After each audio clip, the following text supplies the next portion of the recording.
Hello, bonjour. I'm Andrew Mosker, President and CEO of National Music Center, and this is the NMC Amplifier podcast. We have a very special episode to share with you today. We're publishing our first NMC Amplifier live episode, recorded with a live audience recently at Studio Bell, home of the National Music Center. It was a bit of an experiment for the podcast, but something that I hope we can do more of in the future. My guest was none other than the incredibly inspiring, multi-talented, and highly celebrated Buffy Sainte-Marie. Though she's known for her music and advocacy work, Buffy was also an early innovator in digital art. It was truly an honor for me to host this conversation with Buffy and to speak to her about her long career and retrospective digital art exhibition called Pathfinder, which we were thrilled to host at Studio Bell. I want to quickly thank Mower Investment Management for its support in helping NMC bring Pathfinder to Calgary, and Buffy's management team at Bouquet Entertainment for partnering on this exhibition. Stay tuned because I really think you'll enjoy this one. And now, without further ado, my conversation with Buffy Sainte-Marie.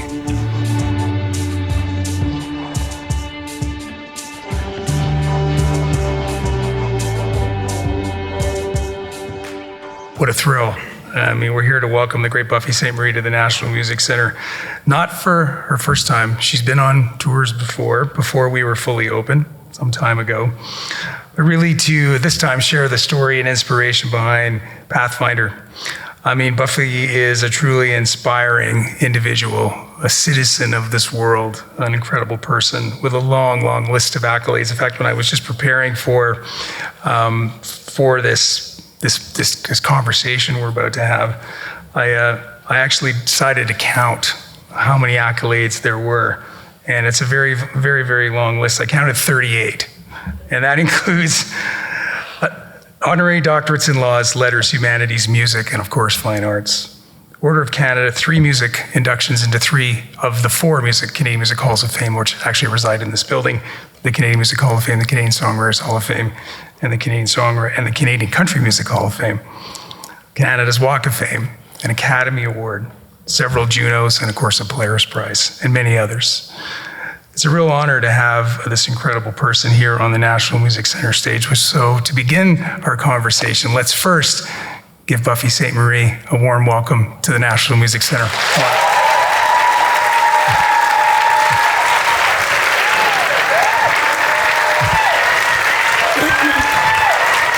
Thank you, Andrew. Thanks, everybody. Oh boy, isn't this fun? Oh boy, here we are. Welcome. Well, isn't this fun? Yep. So good to see you. Thank you. Thank you. It's truly an honor to be sitting here in the living room at the National Music Center, speaking with one of the great people of this planet. And I want to thank you very much for not only supporting everything about music in Canada, but also for the beautiful opportunity, for the blessing, for doing things in a good way, for honoring our people and our ways. And it's just good to be here. It's exciting, super exciting. A number of months ago, a mentor actually of mine in the Canadian music industry, who I've known for many years, Gilles Paquin from Bouquet Entertainment, who I speak to often.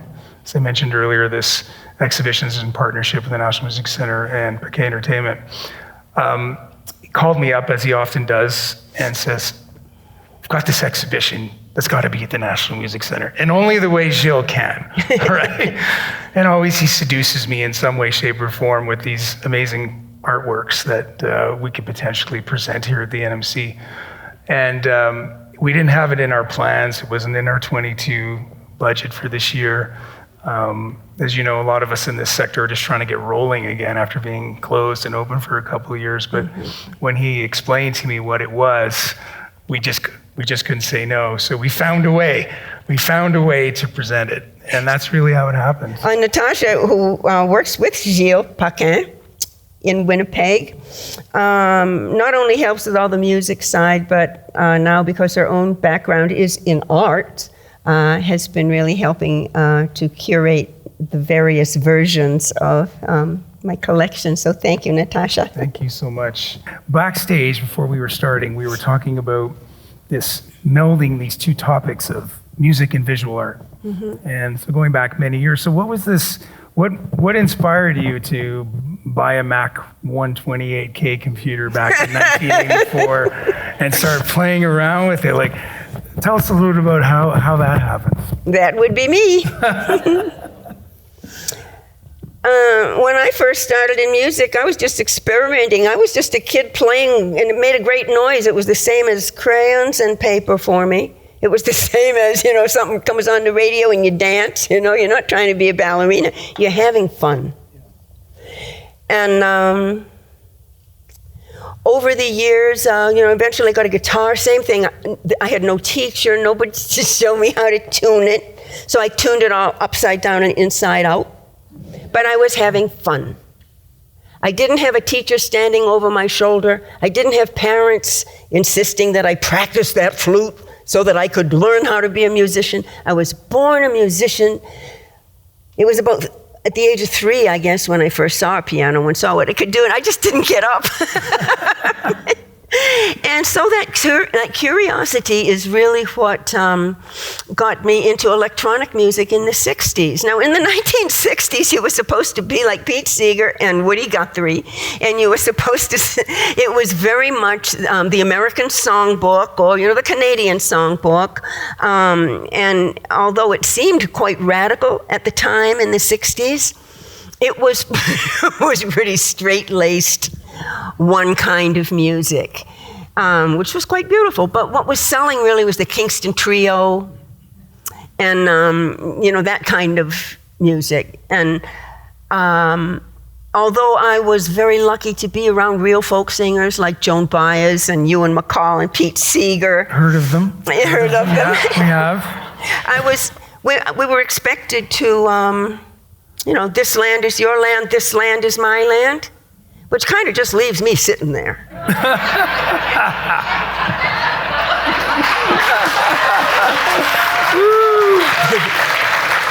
And you've experimented with technology like from the beginning, particularly, playing around with this Buchla synthesizer in 1969. Yeah, and again, it was just fun. Yeah. It was fun. You weren't supposed to do that.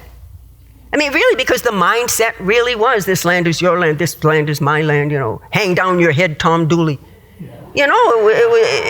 It was fine and wonderful for what it was, but it was very small and narrow. It was seen as quite radical then. But, by the way, this land is your land, this land used to be my land. Yeah. Just to complete that sentence. Yes. So referring to electronic music, you weren't supposed to do that. You're supposed to use 4 chords on your guitar, and if you got a little more radical like that, sometimes somebody would object. And that's just the way people are. It wasn't just that time. Anytime you have something new, when the old isn't ready to sit down for a minute, sometimes you have the folk police or whatever's going on. The folk police. They exist in jazz too, and bluegrass. They do.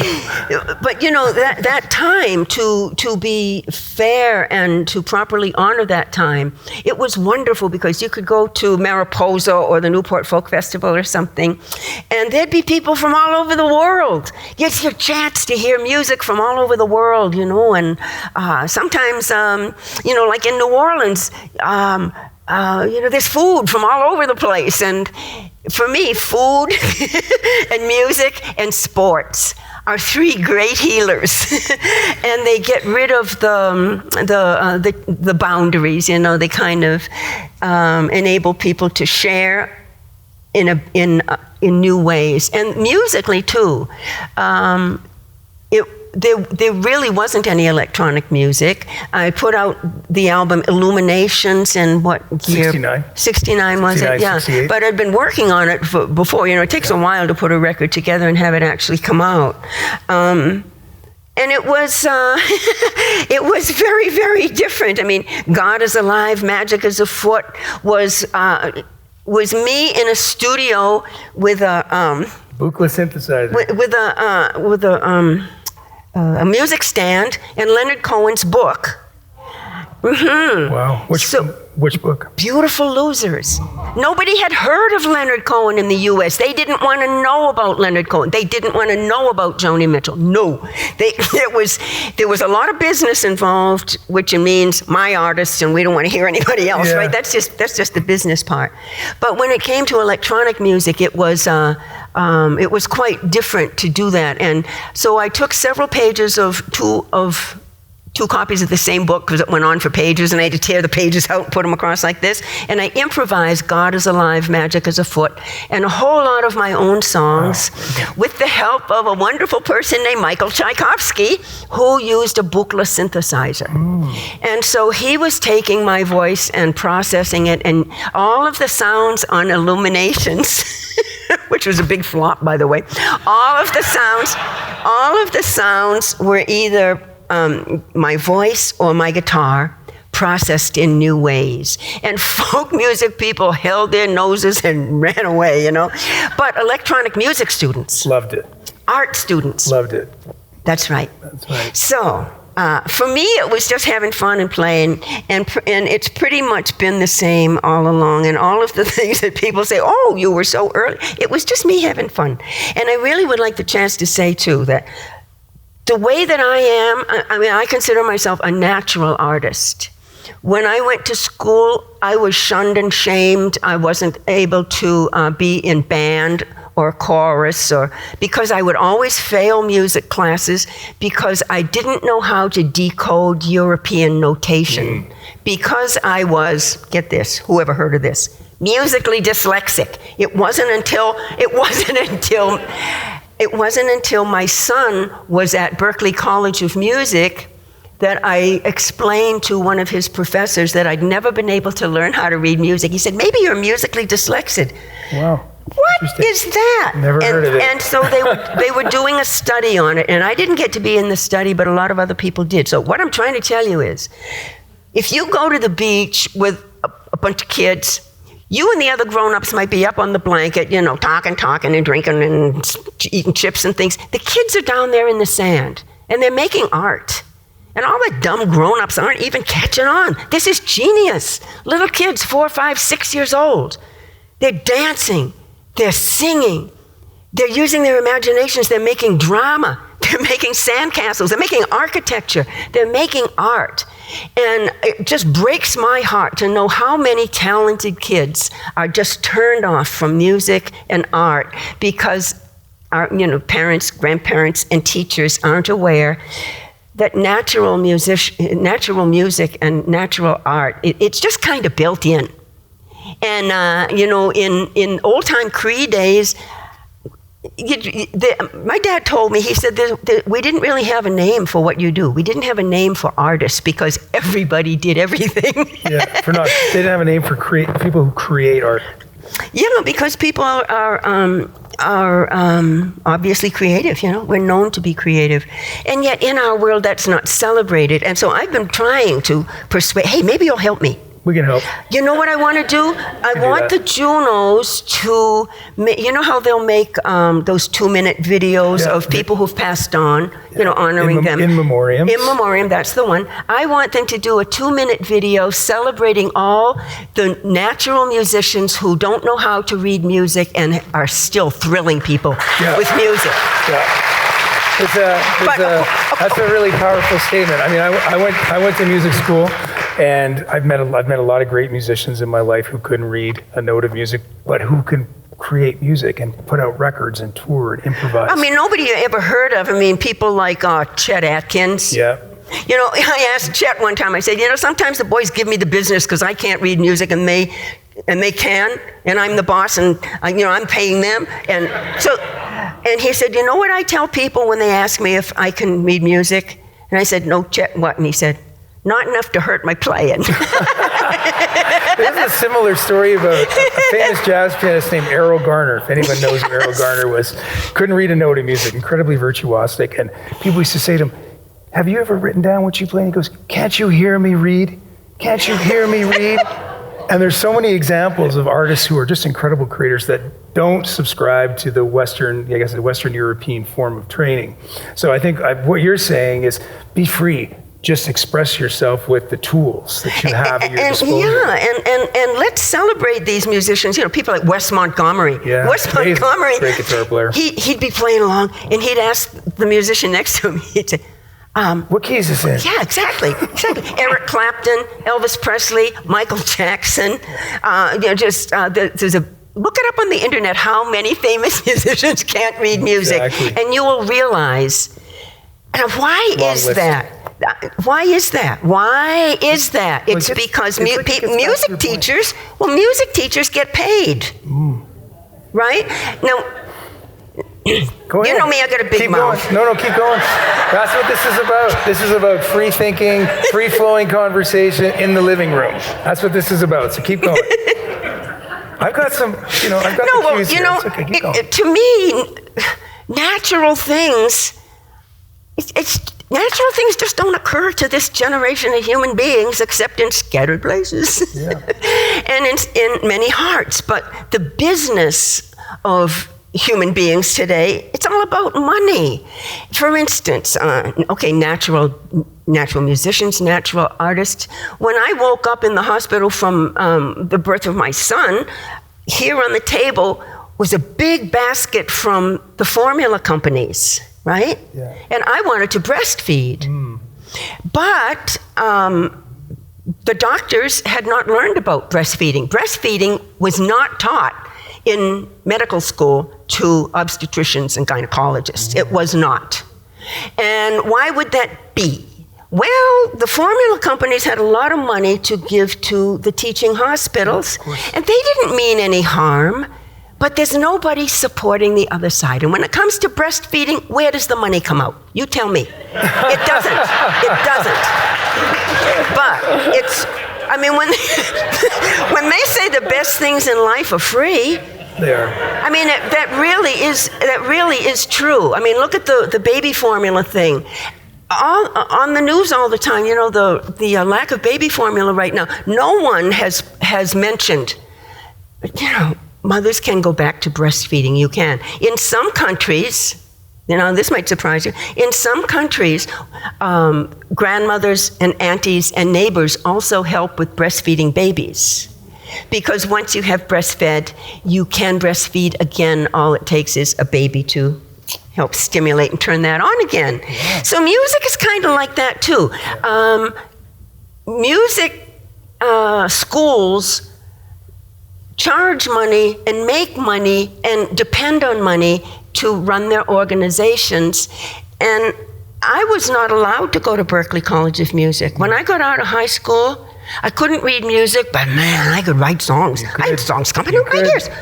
So I would come home from school as a little kid, and they wouldn't let me participate in music, but I'd come home and, I'd fail all the music classes, and I'd sit down and to make myself feel good and have a good time, I'd play the heck out of Tchaikovsky or Frank Sinatra, or anything I'd hear on the radio, because I played by ear. Amazing.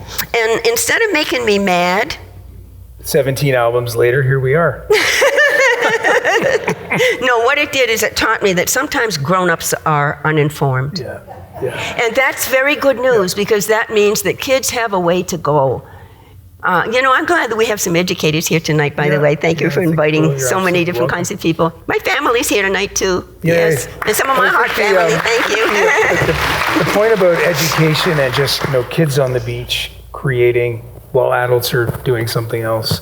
And I think just what you were saying, just about experimenting with a synthesizer at a time when nobody else was, experimenting with music when structural systems are in place about how music should be taught and how music should be composed and performed. Right to Pathfinder, when we look at that 1984 128K Mac computer and just the pixelations of the software that was available at the time and what you've been able to create, that's upstairs on display now. All of that, everything you said, is about not following rules. It's just being. And that sometimes we're often inhibited as beings to not want to create because we feel that we have to follow rules. And I think what you're saying, and please correct me if I'm wrong, is don't follow the rules, just be and just play and keep playing? Well, I don't so much say as don't follow the rules. I just didn't know the rules, or I didn't know how to use them. So what I'm saying is, just have fun. Yeah, just have fun. Exactly. But look, we live in kind of a puritanical world where, it comes down from the European hierarchy where the guy with the most clout controls everybody in layers under them, right? I mean, life in a circle in the indigenous world is quite different from the pressure on top, And so I'm not saying don't follow rules or break follow rules. I'm just saying just forget it. Just go in there and mess around. And if you hear something you like, you grab it. And for me, whether it's visual art or writing or making music on some kind of instrument, and it doesn't matter what. I mean, a stick and a string, you can still have a great time. And if I can keep myself interested, and if I can come up with something that I like, then I share it with other people. If you don't like it, you forget it. So I'm saying be fearless when you're making art, so you don't miss anything. And anything you don't like, you don't have to use it. But there's so many discoveries if you just go in by, I'm going to have fun until it's not fun anymore, and then you go make a sandwich. Yeah. You go do something else. Tell us about, you talked about education a couple times, systems that maybe prevent creativity, but talk to us about some of your interests in education. The Awan Foundation, Cradleboard Teaching Project, where you're using technology to teach and other tools as well. Why is education so important to you? I think because I feel like it really saved my life. I mean, being so narrow-minded about you must learn European notation, so that you kind of throw the baby away with the bathwater and don't recognize talent in students. My mom, I had a difficult childhood of predators and bullies and stuff like that, but my mom was just terrific. I'm adopted, by the way. And she really wanted me to have a chance to go to college, and nobody in our family had ever gone to college before. And so she took a loan, and I only found out I got into the University of Massachusetts a couple of weeks before it was time to go, because I guess somebody else had dropped out, because my marks weren't so hot in high school. I was kind of C's and B's. And I tell you, in the 4 years that I had in college, I just really encourage anybody, no matter whether you're just graduating high school or what age you are, 4 years in college, it's kind of like a roof over your head. It's like a protection from the calendar. It's time to grow. I was spending time with international students. They shared their music from India and Africa, and great. Amazing. It just beautiful. Opened up your mind and your ears. Yeah, and it just gave me time. So my respect for education is the same as the rest of it. It's fun. Even the hard parts. I feel as if I'm learning something, whether it's on YouTube or TV or just talking to somebody. I always feel like if you're learning something, for me, it feels like money in the bank. It really does. Amazing. What are some of the focus areas that you like to look at? I mean, you've written 3 books, 3 children's books. What are some of the things you'd like to accomplish with your education initiatives? Well, I just want people to know. I like to turn people on to things I think they're gonna like. I'm a little bit different from the folk singers of the 60s in that when I was a teenager, I went to the Alan Freed rock and roll shows. This was not Frank Sinatra. This concert. I went to those shows over and over again. I used to go on a train from Maine to New York City. And I was maybe 15 or 16 and stay with a friend, and we'd go to these concerts, and I'd see the Everly Brothers and Chuck Berry, and Little Richard was my hero, Fats Domino, the Platters, Laverne Baker, and Joanne Campbell, who most people don't know who she is. Joanne Campbell, she was blonde, she was like this, she was in this like gorgeous sequin dress with a train and blonde hair all over the place. In other words, I wasn't Judy Collins. I loved show business. I wanted to make it hot. But you're not supposed to do that in folk music days. You're supposed to, kind of a barefoot kind of prairie girl. I wasn't that kind of prairie girl. I was a different kind of prairie girl. Because I really did and still do love colors, motion, movement. And those early days, seeing those Alan Freed rock and roll shows, I was way in back.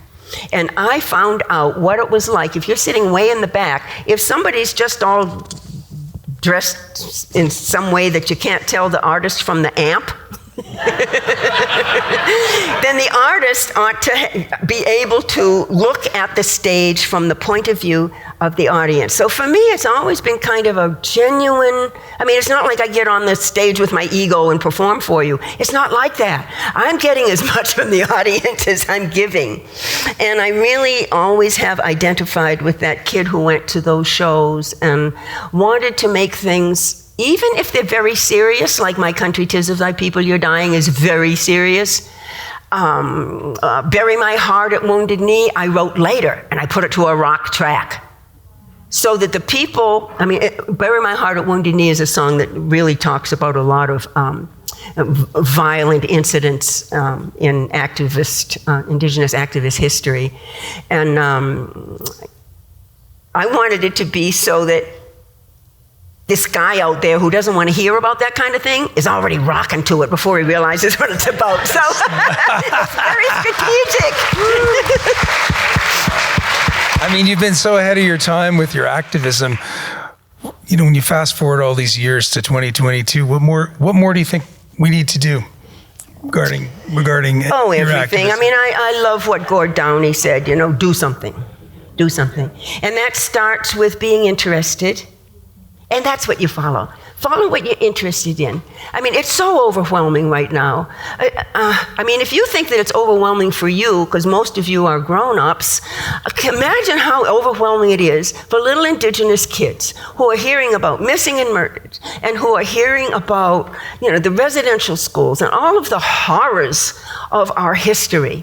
We need to know all of that. But me, as an educator and an entertainer, I just am always pushing to give to children the antidotes, or at least to paddle on both sides of the canoe, Don't just talk about the victimization, and don't just talk about the awful things.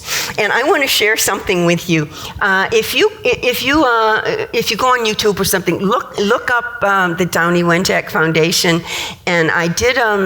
There's a little 1-minute video, and it's about team sports, and it's called Paddling on Both Sides. And we talk about the fact that, did you know that team sports were invented on this side of the water? I bet a lot of you guys didn't even know that.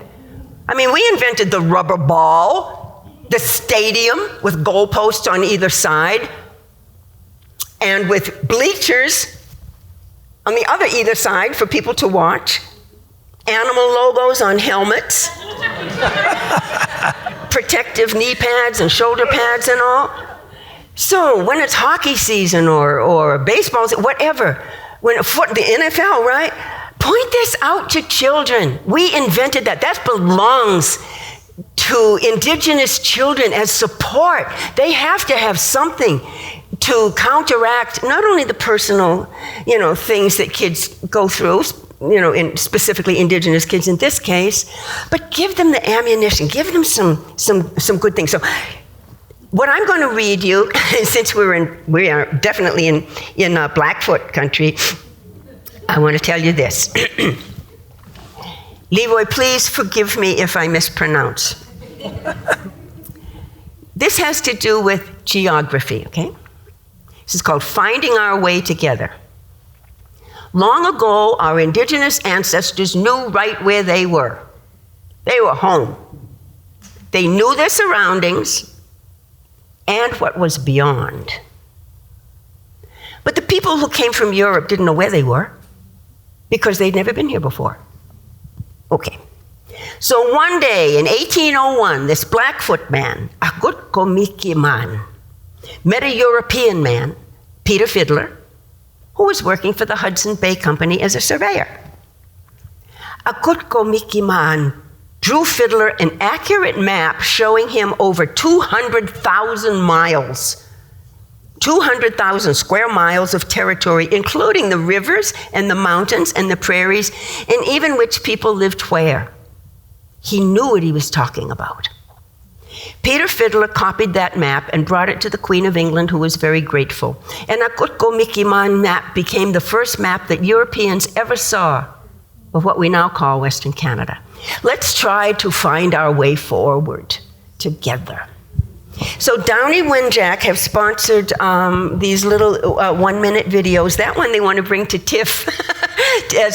They've done a beautiful job on the... And you've joined the board of the Downey Wenjack Foundation. I am on the board of the Downey Wenjack Fantastic, Foundation. congratulations. Yes. Thank you. They're wonderful. Not congratulations to me, but they do help us who are really, really concerned. They do help us to do our work, mostly by distributing it, making sure people know about it. But that foundation, as a musician, of course he was superb. But what he did with his music and with his life, and that his family and his band continue, it's just such a beautiful thing in the music industry, isn't it? It is. It's so inspiring. When on Gord's last tour with the Hip, they came through this building that year. The year that he passed on, and we're still in touch here with the band and the management, and the Tragically Hip spirit will live on certainly in these walls and across these lands in this country. And there's more, hopefully, at the National Music Center. The Tragically Hip are going to work together, hopefully, on some things in the future. I'm not making any announcements right here, but let's just say that collaboration is imminent, and we're in communication, because I think Gord's spirit is a unique one in this industry, the music industry in this country, for an artist that never broke really out of Canada. Gord, and I think his spirit is in all of us, and I think his message is in all of us to do something. Mm-hmm. Secret Path. I remember I bought that book for our kids one year, and it was just a very inspiring story that how this one rock and roll guy from a band in Kingston decided to step up and tell a story, and it got a lot of people's attention. So thank you, Gord. Thank you, Tragically Hip, and thank you for being on the Downey Wenjack Foundation board. Thanks, Andrew. This episode is sponsored by Mower Investment Management. Mower is an independent investment management firm that has helped institutional and individual clients navigate through uncertainty for nearly 50 years by sticking to their well-defined investment approach. Be boring, make money. Be boring, make money means ignoring fads and taking a long-term view. It means adhering to a disciplined, bottom-up investment approach, no matter the market outlook. And it means putting the investment odds in their clients' favor by focusing on the things they can control. Mower believes that by following this approach, they can fulfill their purpose to provide clients with financial peace of mind. And now back to the podcast. This is great. I feel like we're just getting warmed up. We could talk like all night, because there's so many great stories, and I think places you could go from melding technology and creativity, from synthesizers in 1969 when synthesizers weren't even on the market yet. They were still created by inventors in their garages. They weren't even part of mainstream instruments, to getting your hands on a Mac computer and playing with it to create this really innovative art. And if you haven't seen digital art up in the Pathfinder exhibition, you need to see it. To just being a great songwriter. Thanks. Being a great songwriter. And we need to talk about the music. Okay. We need to talk about the music. 17 albums, so many great songs, so many different styles too of expression, from, as you said, from basic folk music, as you called it, in the Pete Seeger tradition, to complex electronic music. I've always wanted to ask you this, but some of your favorite songs that you've written, you've covered other songs, but songs that you've written, what are some of the ones that stand out for you? Well, usually when I go to do a concert, I'll try to make the program up mostly of things that I anticipate people are going to want to hear. Mm-hmm. And that doesn't leave a whole lot of room for others. So I guess certainly some of the ones that I do live in concert I don't ever get tired of doing them. I just don't. And I don't know why that is, but Star Walker for sure. I don't know where that song came from. I have no idea, but one day there it was. And it has maintained me, sustained me, warmed my heart, kept me company. I'm alone a lot, you know. The activist songs that I've written, it's meant the world to me. I really mean it, you know. I mean, Bury My Heart at Wounded Knee isn't the only one. My Country 'Tis of Thy People, You're Dying, and Now That the Buffalo's Gone were quite early in my career. And, you know, audiences, they would be like, what? You're talking about the breaking of the oldest treaty in congressional archives? I mean, the attitude was either, why didn't we know that? But I tell you, when it comes to most of those songs, because our world is so doggone ignorant about a lot of things, right? Usually the audience was, the little Indian girl must be mistaken. So my early career, I didn't have a lot of support. In those days, you really needed to be part of a stable. You know, you were either in Manny Greenhill's stable, Harold Leventhal's stable, Albert Grossman's stable, and later Clive Davis and Walter Yepnikov's stable. And that was a closed shop. I remember trying to get Joni Mitchell into the record business, and they didn't want to know. Any of those people, they didn't want to know. I was carrying her tape around, playing it for everybody. And one day I went into my agent's office, and even my own agent at Chardoff Winkler, we don't want to hear about your friend from Canada, you know, sign here. So Joni who? But a junior agent in that office, Elliot Roberts, he said, okay, I'll go down and see your friend. And of course, he and Joni made an incredible career together. And along with David Geffen, you know, they just made it happen. They did. Yeah. But besides, you know, a lot of people consider me a protest singer, and yet my protest songs have never made me a dime. No, they have cost me money. They have cost me money. No, really. Yeah. People forget. Buffy Sainte-Marie, the protest singer. Da da da da da da da da ba da da ba. I wrote the melody for Up Where We Belong. It's a love song. Until It's Time for You to Go is the only song that ever made me any money. It's a love song. And yet the world will continually perceive me without those items. Some other interesting things happened. I also like a song called Codyne, but that was another song that was written much too early for its time. I mean, now an awful lot of people, unfortunately, have been overprescribed by doctors, sometimes deliberately, you know, for the crooked ones, but an awful lot of people are addicted to opiates or synthetic opiates, you know. So when I was a kid, well, I was maybe 22, I was performing in Florida at Freddie Neal's place in the Coconut Grove. And I had a cough, and they sent me to a doctor. He was actually an osteopath, and he was giving me shots, you know, a couple times a week, and pills and stuff. And then I left town unexpectedly with some friends who were going to Atlanta and then come north. And I started getting really sick, and they didn't know what was wrong with me. And I went to a pharmacist to have my prescription refilled. He said, oh, no, this is Georgia. That's a Florida prescription, but this is an awful lot of, how long have you been, you know, he asked me what it was for, and I told him. He said he couldn't refill the prescription for codeine. He couldn't refill it. And I said, oh, but I really feel awful. He said, well, you're going to feel an awful lot worse because you're going into withdrawal. Wow. So, like many people today, I found myself in a situation that I didn't get into through partying, see? And it's very different. People associate a lot of drugs with partying, you know, and I don't party. I don't drink. I don't even drink. So I wrote a song called Codyne, and it's only these days that it started to make sense. So sometimes you have to wait a long time for the rest of the world to be on the same page from which you wrote your song. The fascinating story. Your last album, Medicine Songs, you know, kind of came. I remember when I first heard that album was coming out. it came at an interesting time when we were starting to learn more about the Truth and Reconciliation Commission and some of the actions that were coming out of it. And the album title really struck me, and I know it struck lots of people, because medicine songs and this connection to healing, and we're in this period now where healing is important, and music is a powerful medium for communication and healing. So what can you say? What can you tell us about that album? Some of the inspiration behind it, the last one, Medicine Songs. Nobody wanted me to make it.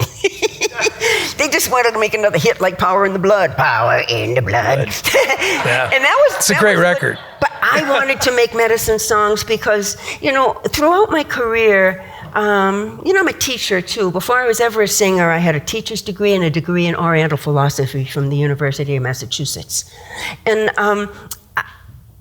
throughout my career, teachers have come to me, or, just fans, and they said, where can I find this song, I wanted to put all my medicine songs, there are protest songs, but then I write another kind of song that's a medicine song that's not a protest song. It's like the opposite. A protest song spells out the problem. But there's another kind of song for which we don't have a name that's about a solution. So medicine songs, I wanted them all to be together in one place so that anybody who was interested in this kind of music, because not everybody is, could find them all in one place. So that's why I made medicine songs. I compiled them all together. But what do you call a song like You Got to Run, whether you're a woman or whether you're a man, sometimes you got to take a stand. Just because you can, you got to run.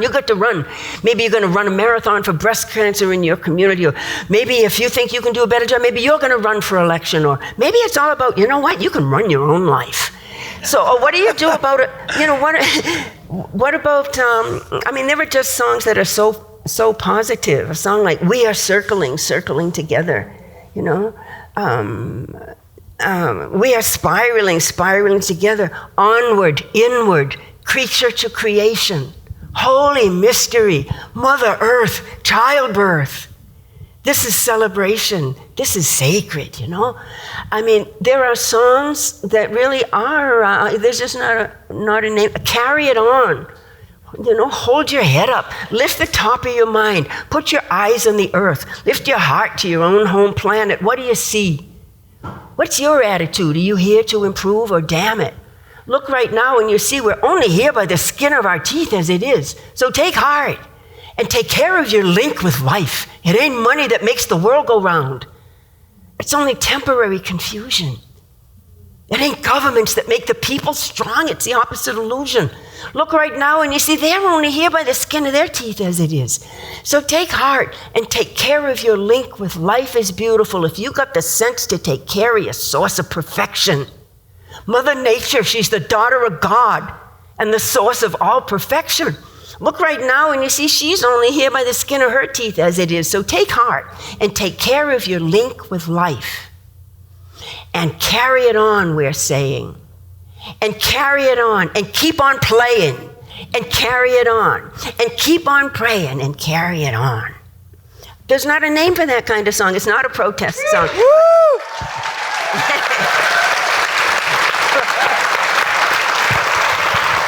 Does that answer the question? And there is the performance of the evening. Thank you so much, Buffy. Feel like taking a question from the audience? Yeah, sure. I could sit here all night. Yeah. All right. No, there is something that I like to say, but it's kind of rude and crude, and definitely a change of subject. But, okay. How about we are in a music place, and we are talking about art, and so we can. We like all subjects here. Okay, all subjects so are welcome. Not about pure, but I'm saying that natural, real, genuine music is a lot. It's something that the artist does. Because it's wonderful, because it's fun, because while you're doing it, it's not about your career or your money, right? It's not about that. Excuse me, but it's a lot more like masturbation than prostitution.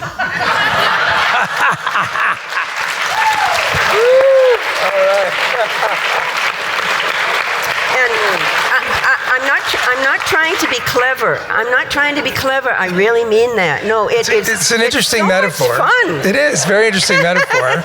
It's sort of this sort of self-expression, right? Yeah. So right. So if you're playing your music and it ain't happening, later. Oh, we're having a lot of fun tonight talking about so many different things. Medicine songs, healing, metaphors, digital art, technology, an incredible career, incredible person. And it's just so great to have you here on the stage. Like, it really is. Where do you get your energy from? Where do you get your energy from? Where? Out there, wherever I happen to be. Excuse me. I don't know, I spend a lot of time by myself, which I love. I do. I live in a farm in the middle of nowhere. I really do. I live in an isolated place, an island nobody ever heard of, in the Hawaiian chain, with a bunch of goats and a couple of kitty cats and a nice guy. And but my energy really, like, I get ready to travel and I grumble for a couple of days ahead, but once I get going, I'm just looking around and I find life inspiring. I just sit there and people watch and daydream and, make sketches and stuff. There's something I would like to say about, since we're combining art and music. We did a concert in Brooklyn maybe 6 months ago, and my bandmates and we all wanted to go to, this is in New York, we all wanted to go to the Metropolitan Museum. Right? Oh, not the no. It was of modern art. Right? Of modern art, not of fine art. The MoMA. Yes, that's the one I'm thinking of. Because the guys wanted to see Van Gogh's Starry Night, and I particularly wanted to see Dali's Memory. The Melted Watch painting. Yeah. But at the same time, there was a Cézanne exhibit of drawings, which made me go, right? I didn't. What? So I go in there, and I'm looking at Cézanne's drawings, and boy, did the light go on in me, because I couldn't read music when I was a kid, so I didn't even get into the literature of reading music at that time, because it just wasn't for me. I also didn't get into drawing because, some kids can really copy things and, make it look like a perfect coloring book drawing. I couldn't do that. Anyway, here I am looking at Cézanne's work. And what really impressed me was all the erasures, cross-outs, all of the mistakes that he was making all the time. Seeing and the process with me. And I said, the first time you picked up a guitar, you didn't know what you were doing. Right? And you didn't know how to tune it. You didn't know how to play it. You didn't have anybody to show you, and you had a great time. So I started drawing again. And I've been drawing again and again and again. So I'm here to thank Cézanne for having... An exhibition you didn't want to see has inspired you to draw again. Well, yeah, but for the most part, it was in seeing what another artist was sharing. He didn't throw them away. Process, and the people curating it, they kept his early stuff, all the erasures and corrections. I mean, that was pretty good. That was a real lesson for me as an artist. Wow, just to watch the process of another artist and just kind of reconnect with it. It's very inspiring, don't you think? I do, yeah. I think reading about other artists and how they create, I think a lot of us who are musicians and creators are always trying to find inspiration from different places, and often it's reading about other people's creative process, because sometimes we don't know how to move forward, and sitting down at the piano as an example and going, what am I going to play? I don't want to read anything. I'm just going to play something. But how did Oscar Peterson do that? And well, he just kind of sat down and did it. And so we look to other artists for inspiration, and wherever you can find it. And you found it with Cézanne. Well, I kind of did. I'll tell you something that just pops into my head. I was married to Jack Nietzsche, who was a very famous producer, film composer. And Jack could sit down at a piano, but he couldn't improvise. He needed a score? He couldn't improvise, but he could sit there with a pen and a piece of paper and draw music that sounded great. So what I'm trying to say is that although I couldn't do what he could do, and he couldn't do what I could do, and there's just no wrong way to make music. Music comes from, it's like a whole globe. It comes from anywhere. It's unique with every person, I think. I mean, most everybody's trying to copy Madonna's last hit or something, but... So they can get sprints. But so I guess what I'm saying is I'm really applauding originality, and however you get there, you don't have to get there by somebody else's road.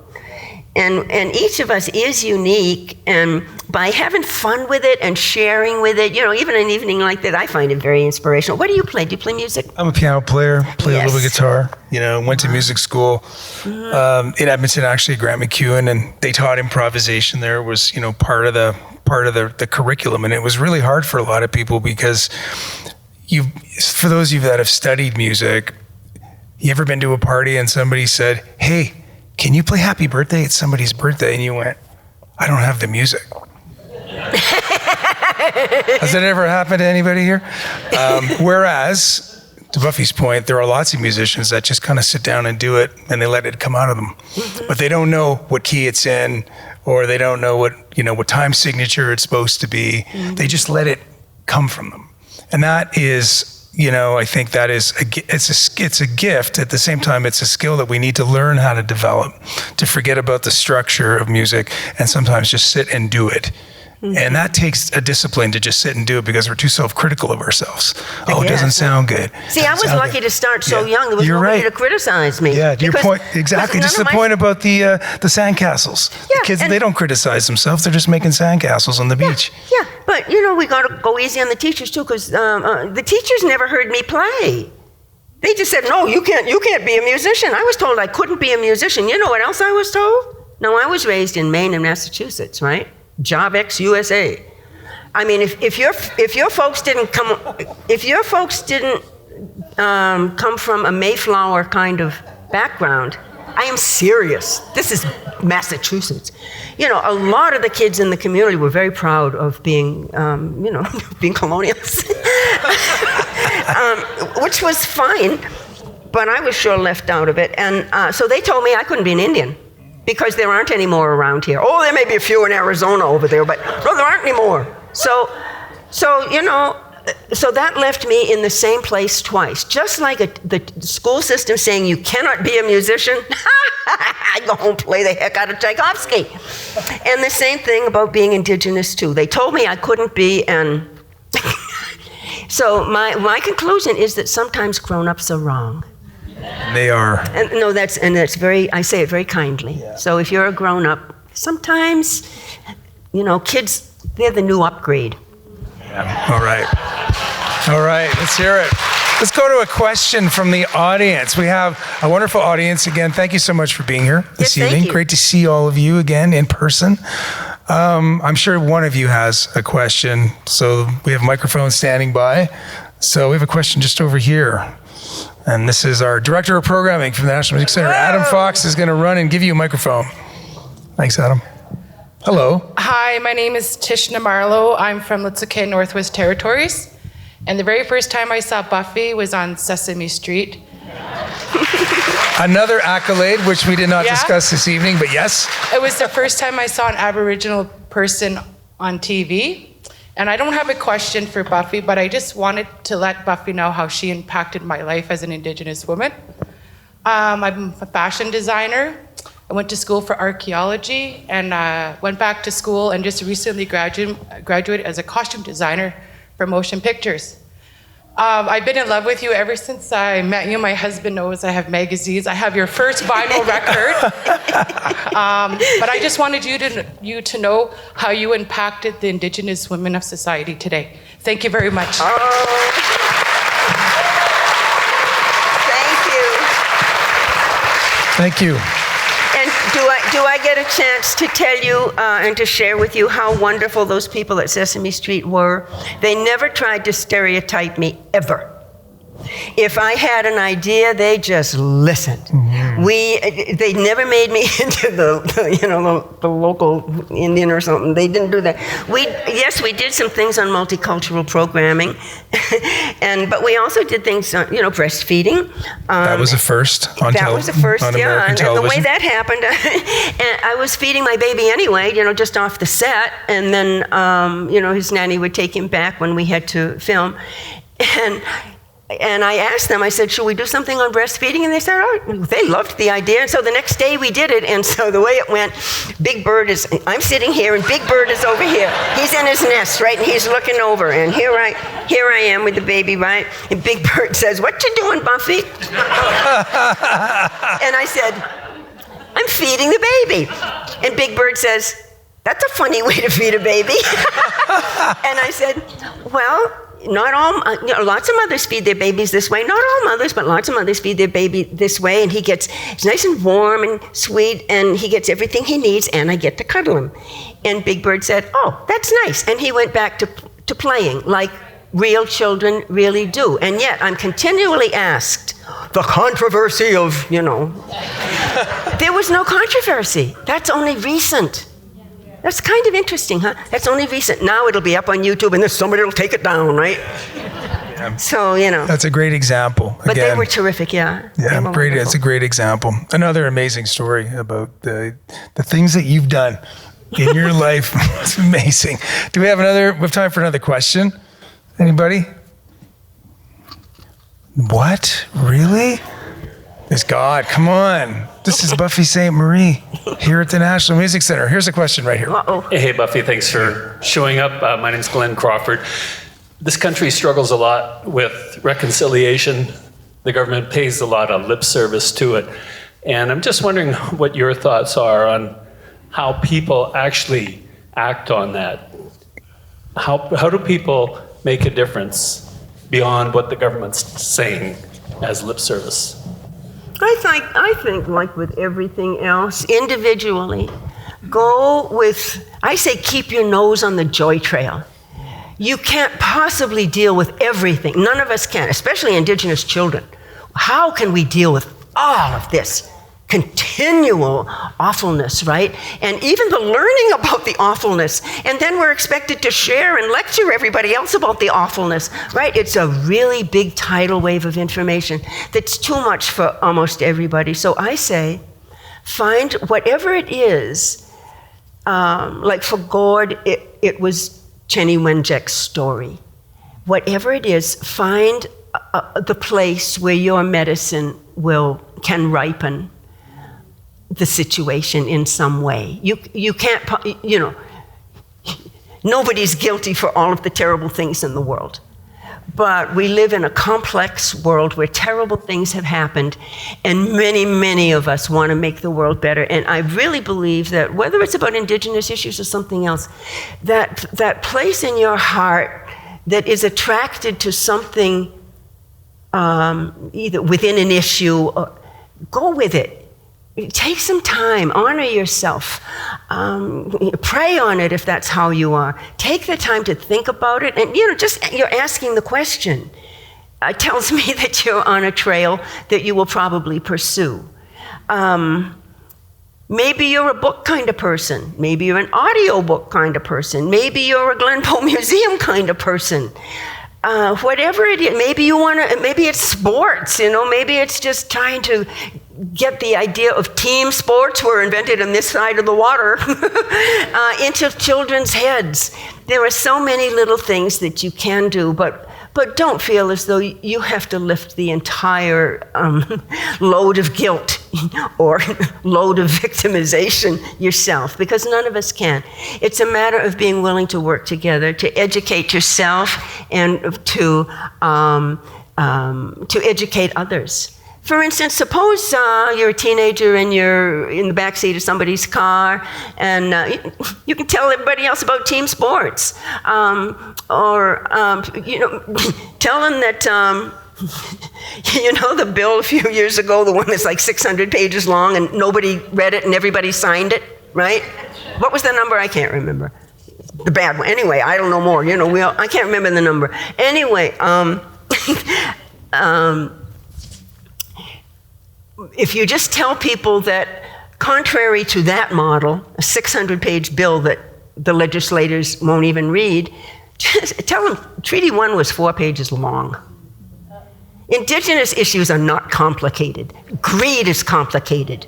Wherever you find it, whether you find it in business, in education, in politics, that's our problem. And the way that we solve that is the same way that we solve the bullying problem of the world. I mean, the crazies in the world, chances are they've been bullied at home. Stop the bullying at home, wherever you come from. I made a t-shirt one time, and it had X'd out 4 things: alcohol, drugs, abuse, and bullying. You know, if we can get rid of that in the home, we'll be fixing the world. Thank you. Thank you very much for that question. And I know it's something that we ask ourselves a lot, you know, as settlers on this land, and what more we can do. So appreciate you bringing that question up. And I just wanted to say that I think your answer was incredibly eloquent and I don't remember. and simple. Okay, good. And simple. You know, I think there's something in your answer that all of us can relate to. Just do something and take action. Listen, read a book, however you can do it. Come to a concert, learn about some music. Come hear a concert of music you've never heard before, and open up your mind and your heart. You know, so really wanted to thank you for being here tonight. We've taken some extra time. Thank you. Thank you for coming all this way to be here with all of us tonight and to share your amazing story as just a person of this planet, not a citizen of any country or any land necessarily, but of this planet. And I think you're an incredible inspiration. I mean, as an artist who happens to work in a music center, there's lots of artists here and lots of artists on our team and lots of artists in the city. And if you're not an artist, there's so much we can derive in terms of inspiration from the way in which you have chosen to live your life. Thank you so much. Thank you so much. Thanks, Andrew. Thanks, everybody, for Thank you so coming. much Thanks for to being my here. Let's hear it for family. Buffy Sainte-Marie. Woo! Thank you, Eldon and Tanya. Thanks, Natasha. Thank you. Thank you. Thank you. Thank you so much. Thanks, everybody. Thank you for listening to the National Music Center's podcast, NMC Amplifier, with me, Andrew Mosker. We have lots of other great content online for free, including live performances, videos, articles, podcasts, interviews with artists, and more. Head over to amplify.nmc.ca and check it out. National Music Center is a registered charity with a mission to amplify the love, sharing, and understanding of music, and we rely on donor support to achieve this mission. If you like the show or anything else NMC is doing, please consider leaving us a donation. NMC Amplifier is recorded on Treaty 7 in Mohkinstsis, Calgary, Alberta, Canada, at Studio Bell, home of the National Music Center, and hosted by me, Andrew Mosker. Our executive producer is Brandon Wallace. Technical producer, AV and post-production supervisor is Chad Schroeder-Gillespie. Video and audio production team include Raphael Salas, Phil Jukes, Caden Chinowith, Matt Feature, David Kativu, and Jacob Barton. Marketing, design, and publishing by Brandon Wallace, Juliana Capone, Emily Holloway, and Brett Cassidy. And Ioana Busiak is our administrative coordinator. To learn more about National Music Center, go to studiobell.ca. Thanks again for tuning in. Until next time, au revoir.